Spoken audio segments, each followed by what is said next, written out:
Loué soit Jésus-Christ, sa grâce et sa paix soient avec vous.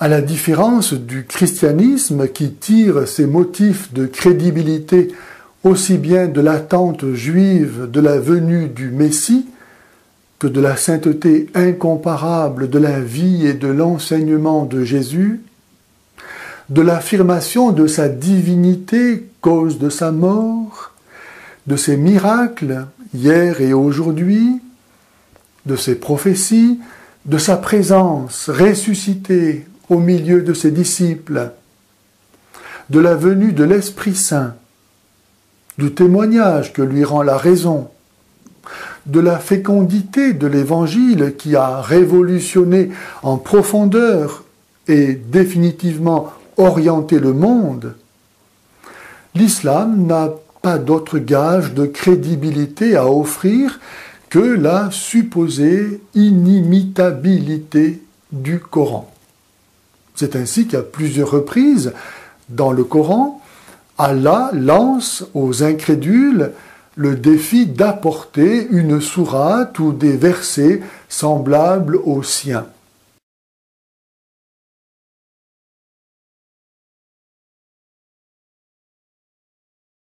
Et de l'impossibilité présumée de relever son défi, Allah en déduit la preuve de l'origine divine du Coran et par voie de conséquence de celle de l'islam.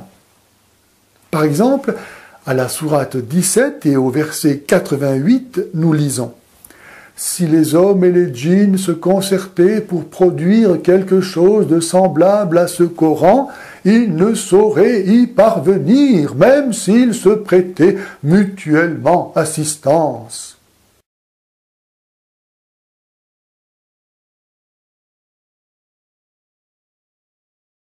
Les djinns étant ces créatures mi-anges, mi-hommes propres à la mythologie musulmane.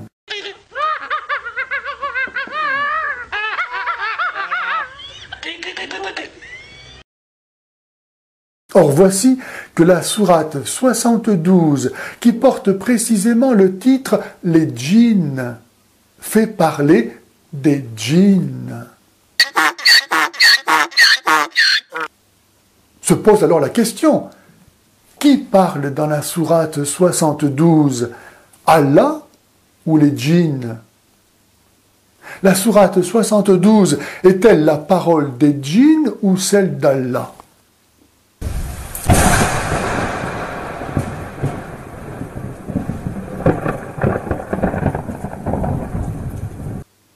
En tout cas, une chose est sûre, du fait que la parole des djinns est reconnue par le Coran, et donc par Allah, semblable aux autres paroles du Coran, le défi lancé par Allah est relevé.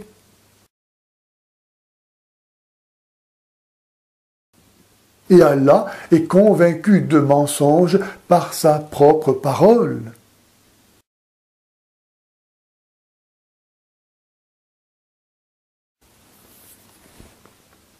Puisqu'Allah lui-même prouve que les djinns sont capables de produire un texte semblable à celui de son Coran, il est donc clair que le Coran ne vient pas de Dieu.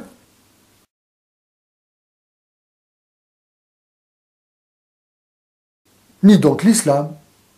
Que reste-t-il alors aux musulmans à faire, sinon à rejeter les calomnies et la haine de la foi chrétienne que le diable, qui est menteur et père du mensonge, n'a pas cessé par l'islam de leur inoculer pour à sa suite les damner?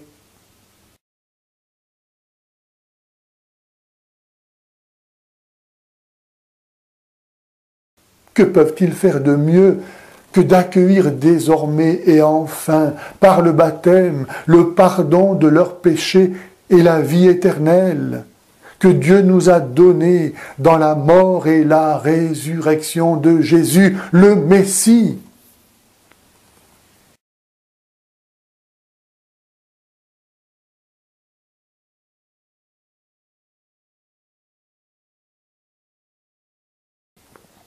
que celui qui a des oreilles pour entendre, qu'il entende. Si les gens savaient qu'ils vont en enfer, ils donneraient leur vie au Christ.